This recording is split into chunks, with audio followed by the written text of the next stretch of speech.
नमो नारायण। राधे राधे।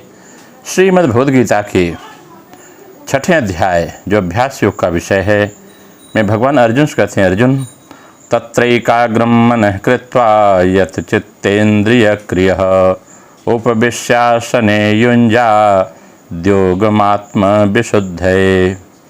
उसका अर्थ यह है कि उस आसन पर बैठकर चित्त और इंद्रियों की क्रियाओं को वश में रखते हुए मन को एकाग्र करके अंतःकरण की शुद्धि के लिए योग का अभ्यास करें।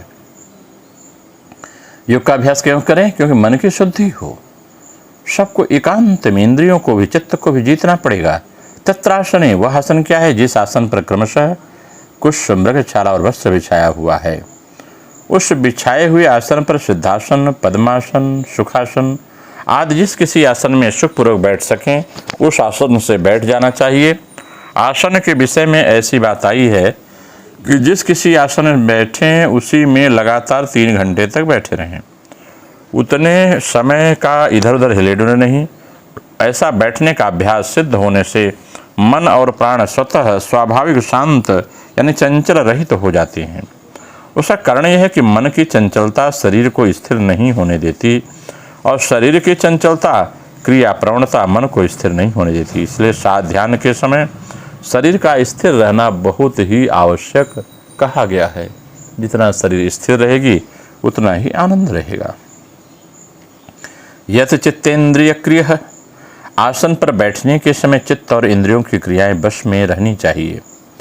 व्यवहार के समय भी शरीर, मन, इंद्रियों आदि की क्रियाओं पर अपना अधिकार रहना चाहिए। कारण यह है कि व्यवहार काल में चित्त और इंद्रियों की क्रियाएं वश में नहीं होंगी तो ध्यान के समय भी वे क्रियाएं जल्दी वश में नहीं हो सकेंगी। अतः व्यवहार काल में भी चित्त आदि की क्रियाओं को वश में रखना आवश्यक है। लोग व्यवहार काल में अपने को नियंत्रित नहीं रखते, जो चाहते हैं बोल देते हैं, बिना उत्तर सोचे विचारे करते हैं, बिना विचारे संवाद करते हैं। यह नहीं होना चाहिए, संयत होना चाहिए। तात्पर्य उसका यह है कि अपना जीवन ठीक तरह से संयत होना चाहिए। एकाग्रम मनः कृत्वा, मन को एकाग्र करें, अर्थात मन में संसार के चिंतन को बिल्कुल मिटा दें। इसके लिए ऐसा विचार करें कि अब मैं ध्यान करने के लिए आसन पर बैठा हूँ। यदि इस समय मैं संसार का चिंतन करूँगा तो अभी संसार का काम तो होगा ही नहीं, और संसार का चिंतन होने से परमात्मा का चिंतन, ध्यान भी नहीं होगा। इस तरह दोनों ओर मैं खाली ही रह जाऊँगा, ध्यान का समय बीत जाएगा। इसलिए इस समय मेरे को संसार का चिंतन नहीं करना है, बल्कि मन को केवल परमात्मा में ही लगाना है। ऐसा दृढ़ निश्चय करके बैठ जाए।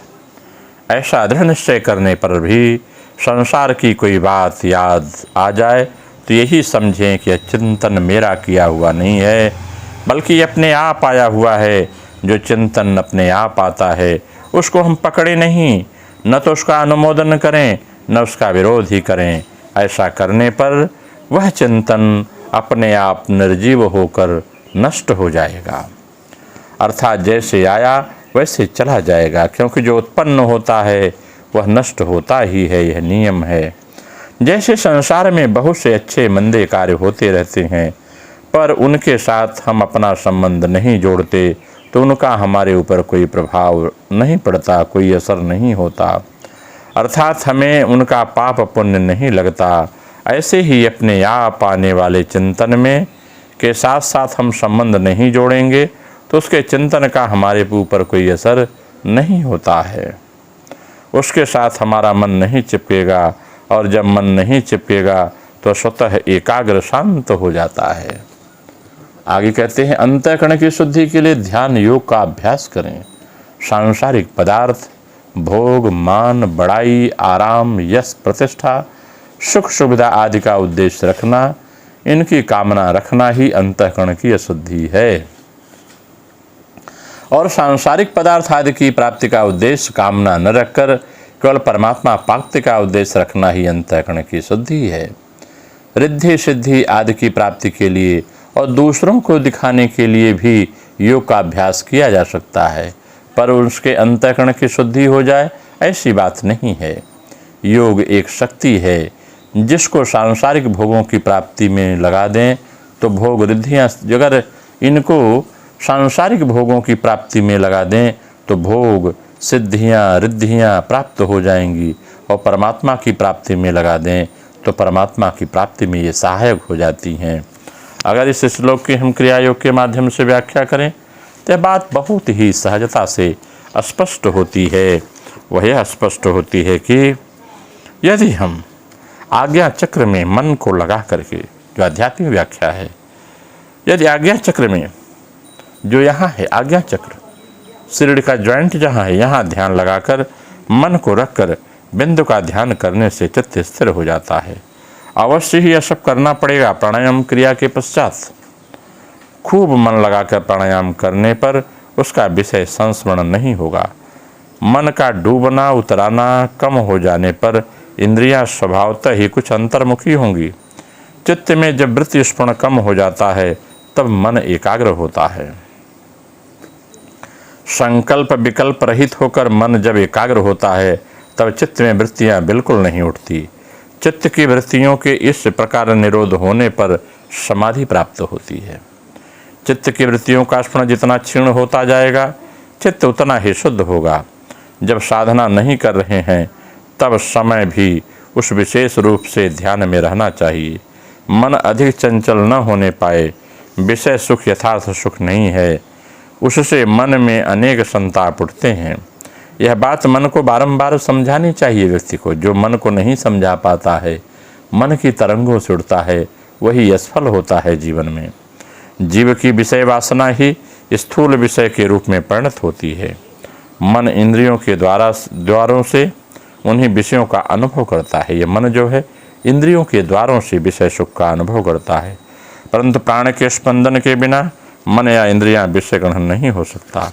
इसी कारण चित्त और इंद्रियों की क्रिया को संयत करने के लिए व्यक्ति को अपनी श्वास को स्थिर रखना चाहिए। श्वास पर लक्ष्य करने से अपने आप स्थिर हो जाता है। यही उपाय है मन को स्थिर रखने का। जितना आप श्वास पर लक्ष्य करेंगे उतना मन स्थिर होगा।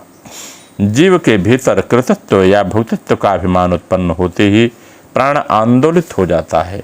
जब व्यक्ति के अंदर भाव होता है मैंने किया, मैंने भोगा इस सुख को, तो प्राण आंदोलित हो जाता है। और प्राण आंदोलित होने पर मन को उत्पन्न कर देता है।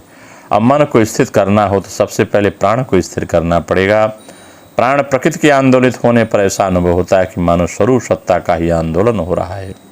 यही चित्त इंद्रियों की क्रिया है।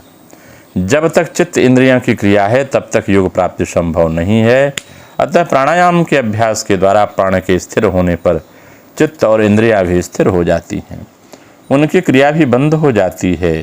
चित्त की यह अक्रिय अवस्था ही आत्मा का स्वरूप है। जैसे प्राण आंदोलित होकर मन को आंदोलित करता है, उसी प्रकार मन का स्पंदन या विषय ग्रहण की व्याकुलता प्राण को व्याकुलित करती है। इस कारण आत्मशुद्धि के लिए एक और जिस प्रकार प्राणायाम अभ्यास करके प्राण को स्थिर करना पड़ेगा, दूसरी और उसी प्रकार मन को भी भगवतमुखी बनाने का प्रयास करना पड़ेगा।